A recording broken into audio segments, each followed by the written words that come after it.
One of the last acts I did during our 3-day stay on the moon was to reach into my spacesuit pocket and take that picture and drop it onto the moon. Fortunately, it landed face up, and so I took a picture of the picture. The moon has secrets no camera ever captured, and Charles Duke knows them all. Charles Duke, the youngest man ever to walk on the moon, spent decades letting the story be told without him. But now, at 89, he is breaking his silence. What did he really see on the lunar surface? And why has it been kept hidden for so long? What he remembers, the shadows, the landscapes, the moments between the photographs, doesn't match the history we've been told. For 50 years, the official story has buried the full truth of Apollo 16. The 2020 Texan of the Year is Brigadier General Charles Duke. The Apollo 16 astronaut was the youngest of 12 people to ever walk on the surface of the moon in 1972. Tonight, you're going to hear it from the only person alive who experienced it from both sides: mission control and the lunar surface itself. And what he reveals may change everything you thought you knew about humanity's greatest leap. The invisible astronaut. Before Charles Duke ever touched lunar soil, the entire world already knew his voice without knowing his name. July 20th, 1969. Mission Control in Houston. A room full of men in white, shirts staring at screens, hearts pounding, waiting to learn if two human beings had just crashed into the moon or survived the most dangerous landing in history. When Neil Armstrong's voice crackled through the static announcing that the Eagle had landed, it was Duke who responded. His words went out to a global audience of 600 million people. "Roger, Tranquility. We copy you on the ground. You got a bunch of guys about to turn blue. We are breathing again." That single sentence made him part of the most significant moment in human exploration. Yet nobody threw him a parade. Nobody asked for his autograph. He was the invisible astronaut, the voice in the background guiding giants while quietly burning with the desire to be there himself. Being Capcom for Apollo 11 meant carrying weight that few people appreciate. Every word Duke spoke traveled through the void to men whose lives depended on clarity. Every hesitation or slip could cascade into confusion during moments where confusion meant death. He was the lifeline between Earth and space, filtering the hopes and fears of an entire planet into calm professional communication. And he did it flawlessly. But the role came with a strange psychological burden. Imagine being the steady hand that talks humanity through its greatest triumph, while knowing you are stuck on the ground watching through screens and data feeds. You live the mission in your bones. You feel every course correction, every heartbeat of tension during descent. Yet you experience it all from the wrong side of the glass. Duke later admitted that the tension of those moments never fully left him. He was not merely an observer. He was a participant denied participation, a guardian who wanted desperately to be one of the guarded. That frustration shaped everything that came after. When Duke finally got his chance on Apollo 16, he did not arrive as a fresh-faced rookie experiencing space for the first time. He arrived as someone who had already lived a lunar mission vicariously, who had memorized every detail from tracking data and crew debriefs, who thought he understood exactly what awaited him on the surface. He was wrong. The moon he had guided Armstrong toward from Houston bore no resemblance to the moon he encountered in person. The sky is a deep black when viewed from the moon, as it is when viewed from cislunar space, the space between the Earth and the moon. And that gap between expectation and reality is what he has spent 50 years trying to articulate. No other astronaut possesses this dual perspective. Duke is the only human being who served as the emotional anchor of Apollo 11 and later walked on the moon himself. He heard his own calm voice replayed in documentaries for decades, while carrying private memories that contradicted the public narrative. He watched the world celebrate a version of lunar exploration that matched photographs and press releases, but not the overwhelming strangeness of actually being there. For years, he kept these reflections quiet. The bigger names dominated interviews, the more dramatic missions captured documentaries. Apollo 16 slipped through the cracks of cultural memory, remembered vaguely if remembered at all. But Duke has decided that silence was a mistake.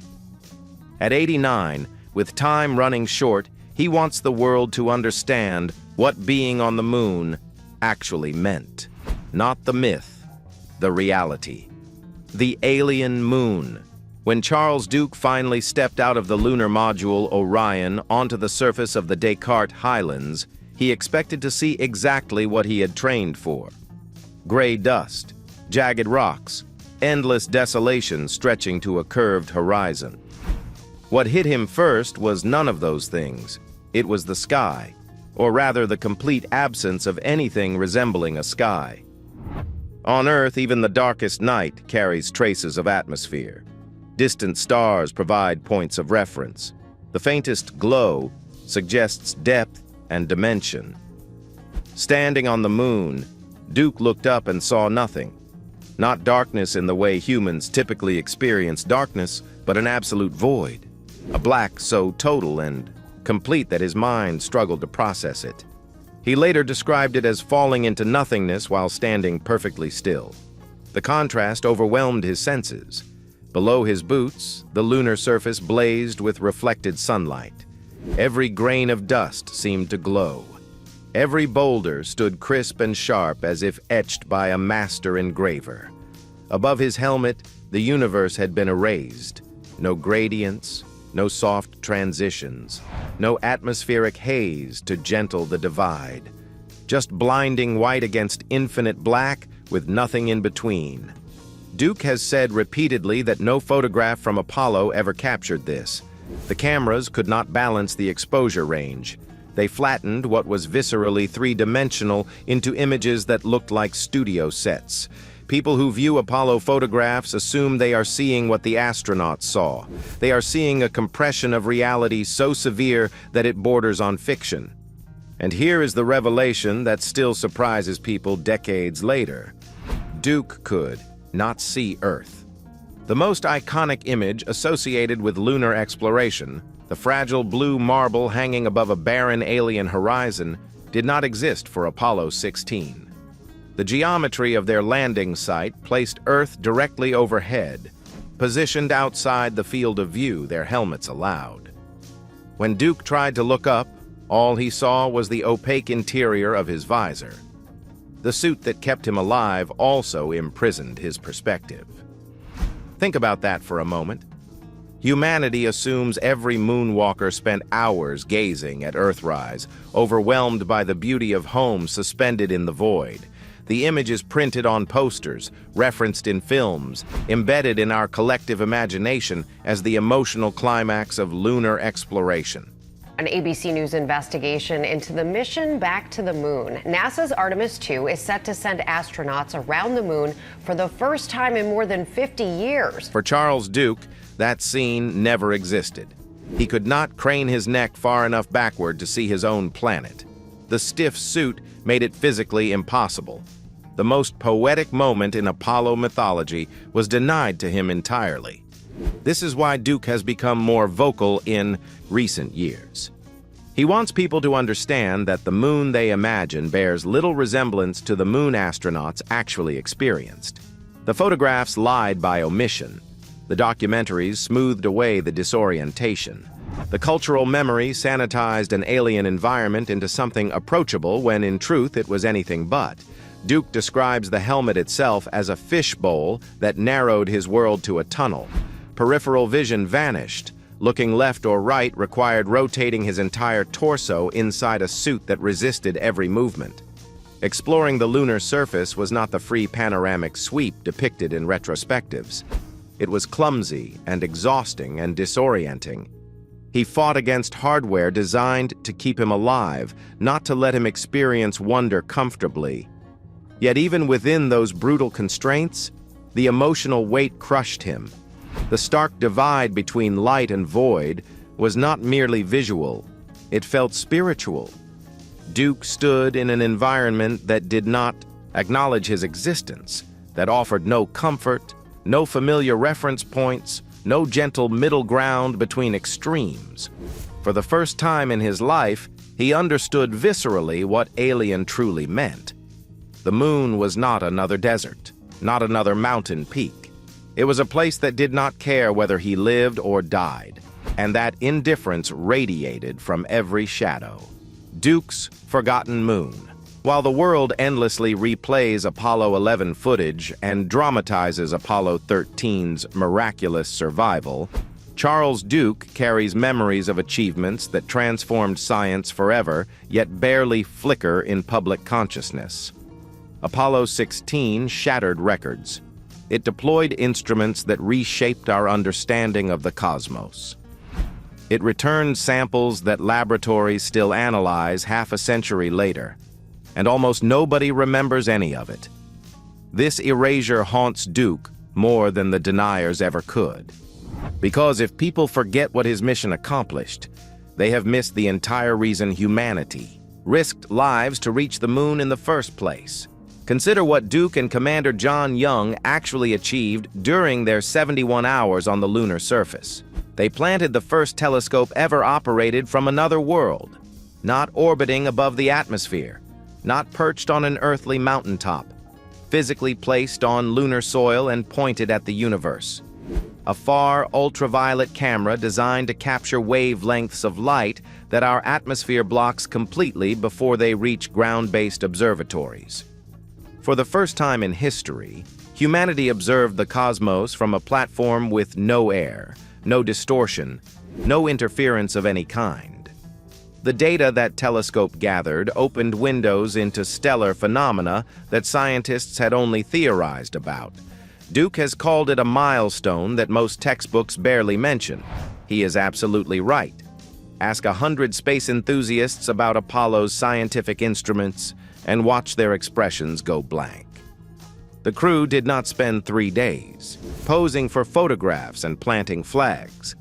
They worked with relentless intensity, driving the lunar rover across 16 miles of terrain more treacherous than any previous mission had attempted. 54 years ago, NASA astronauts took their first drive on the moon, and now the space agency is shopping for a new ride as part of the Artemis program. The Descartes Highlands offered geological puzzles that scientists desperately wanted solved. Duke and Young hammered rocks, drilled core samples deep into the regolith, and hauled equipment up slopes steep enough to threaten tipping their vehicle. They moved with purpose and exhaustion, knowing every minute on the surface cost millions of dollars and carried risks that could end their lives without warning. By the time they lifted off, they had collected 209 pounds of lunar material, representing some of the most geologically diverse samples ever returned to Earth. Those rocks are still yielding discoveries today. Every few years, NASA opens another sealed container preserved since 1972, and scientists find something new about lunar formation, solar wind exposure, or the violent history of our celestial neighbor. Duke's mission did not end when he splashed down in the Pacific. It continues in laboratories around the world, where researchers extract secrets from stones he personally selected and bagged on an alien surface. Apollo 16 is literally still producing science. The mission also carried instruments that mapped the moon's chemical composition from orbit. X-ray and gamma-ray spectrometers swept across the surface, detecting hidden concentrations of iron, titanium, and magnesium. That data forced revisions to theories about how the moon formed and what it was made of. Papers published this year still cite readings from equipment Duke's crew operated. Yet when documentaries cover Apollo, they return obsessively to Armstrong's boot print, Aldrin's salute, and the oxygen tank explosion that nearly killed Apollo 13. Apollo 16 earns a passing mention, if it earns anything at all. Duke understands the logic. His mission lacked the narrative drama that television craves. No historic firsts, no near-death crises. just methodical scientific work executed in an unforgiving environment by professionals who made difficulty look routine. But that methodical work was the entire justification for Apollo's existence. The flags and footprints were symbols designed to inspire. Science was a substance designed to expand human knowledge. And Duke has grown weary of watching symbols devour substance in the public memory. He speaks about Apollo 16 now with an urgency bordering on frustration. The rocks are still sitting in laboratories. The telescope data is still informing astrophysics. The geological surveys are still shaping lunar science. All of it is overshadowed by more photogenic moments from other missions. Duke does not begrudge Armstrong or Lovell their fame. He simply wants people to understand that Apollo was never about individual heroism. It was about pushing the boundaries of what humanity could learn, and by that measure, the mission history forgot might be the one that mattered most. Defending the truth. At 89 years old, Charles Duke never imagined he would spend his final years fighting a war he thought was already won. But here he is, confronting people who look him directly in the eyes and tell him that the greatest achievement of his life never happened. That the moon landings were staged in Hollywood studios. That the rockets, the training, the terror, the triumph were all elaborate theater designed to fool a gullible world. For a man who guided Neil Armstrong down from Houston and later left his own boot prints in lunar dust, these encounters wound deeper than any critic could understand. The denial movement has exploded in recent decades, fed by social media algorithms that reward outrage over accuracy and suspicion over evidence. Duke has found himself ambushed at public events by conspiracy theorists armed with YouTube videos and grainy photograph analyses. He has scrolled through comment sections where strangers dismiss his entire life as performance. He has watched viral content claiming proof of studio lighting and waving flags accumulate millions of views, while actual mission footage gathers digital dust. And it breaks something inside him every single time. Not because he needs validation, he knows what he experienced, but because denial erases something far larger than his personal history. When someone claims Apollo was a hoax, they are not merely questioning Duke. They are spitting on the graves of engineers who sacrificed years perfecting systems that could not afford to fail. They are dismissing the controllers who monitored every heartbeat of every mission, knowing that a single oversight meant death. They are erasing the astronauts who climbed into capsules bolted atop controlled explosions, fully aware they might never see their families again. Duke could rage against this ignorance. He has earned that right. Instead, he responds with the calm authority of someone who possesses what no denier ever can. He was there. He felt 1/6 gravity transform every step into a controlled leap that took hours to master. He experienced the brutal heat of unfiltered sunlight searing his suit, followed by instant cold the moment he stepped into shadow. He heard the bone-deep silence when he cut communications and stood alone in an airless world, nothing reaching his ears except his own breathing echoing inside the helmet. He touched rocks that no earthly process could create, samples that have been analyzed by scientists from dozens of countries with no motivation to protect American propaganda. His credibility towers over the conspiracy theorists because no one else alive can claim his dual perspective. Duke was the voice in Houston calmly guiding Armstrong through the most dangerous landing in history. 3 years later, he was bouncing across the Descartes Highlands collecting samples that laboratories still study today. Capcom and Moonwalker. Earthbound. Witness and hands-on explorer. When deniers wave their blurry photographs and studio lighting theories, Duke waves back with memories seared into his neurons by an experience beyond their comprehension. He has grown more aggressive about using that authority in recent years. More interviews, more school visits, more long-form conversations with journalists and podcasters, and anyone willing to broadcast truth over noise. The urgency in his voice sharpens with each passing month because Duke understands what the calendar means. He is 89. His fellow moonwalkers are dying. When the last of them is gone, Apollo shifts from living memory into pure history, vulnerable to revision by anyone with an agenda and an internet connection. Duke refuses to let that transition corrupt what actually happened. He has said openly that he feels personally responsible for defending the truth until his voice falls silent. Not because he craves attention or fears being forgotten. Because the men who never came home from the space program deserve better than having their sacrifice dismissed as fiction. Because the hundreds of thousands of engineers and technicians and mathematicians who made Apollo possible deserve better than conspiracy memes. Because future generations deserve to inherit an accurate record of what humanity accomplished when it refused to accept limits. If his testimony can outlive him, if one more classroom or one more late-night documentary viewer walks away knowing that Apollo was real, then Charles Duke will consider his final mission accomplished. The deniers will never fully disappear, but neither will the truth. And Duke intends to make sure the truth is louder. Legacy written in lunar dust. Of the 12 human beings who walked on the moon, only 4 remain alive. Charles Duke is one of them. That number has shrunk steadily with each passing year, and Duke feels the weight of diminishing witnesses pressing down on everything he does now. When his generation is gone, the Apollo story will shift from living memory into pure history. Dependent entirely on archives and recordings and second-hand interpretations, vulnerable to revision by anyone with an agenda and a platform. Duke refuses to let that transition corrupt what actually happened. This is why he has stepped out of the quiet retirement he once expected to enjoy. More public appearances than his aging body wants to handle.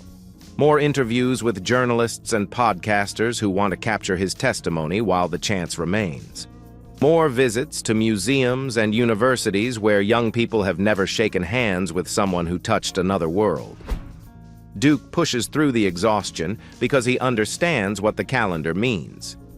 Every year that passes steals another opportunity to share what no archive can fully contain. The texture of memory, the emotional truth beneath the data, the human experience of standing where no human had ever stood before. He tells students that walking on the moon was never about planting flags or winning political competitions against the Soviet Union. Those were the justifications sold to Congress and taxpayers. The deeper purpose was expanding the boundaries of human possibility, proving that obstacles seemingly insurmountable could be overcome through determination, ingenuity, and the stubborn refusal to accept limits. Duke wants those young people to see themselves as the next explorers, to believe that boundaries exist only until someone decides to cross them, to understand that the same species capable of reaching the moon is capable of reaching anywhere imagination and courage can take it. The Artemis program gives him genuine hope after decades of watching lunar exploration stall in bureaucratic limbo.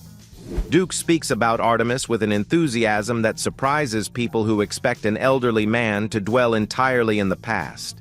He sees it as a continuation of Apollo's unfinished promise, a chance for new astronauts, not merely to repeat what his generation accomplished, but to surpass it entirely.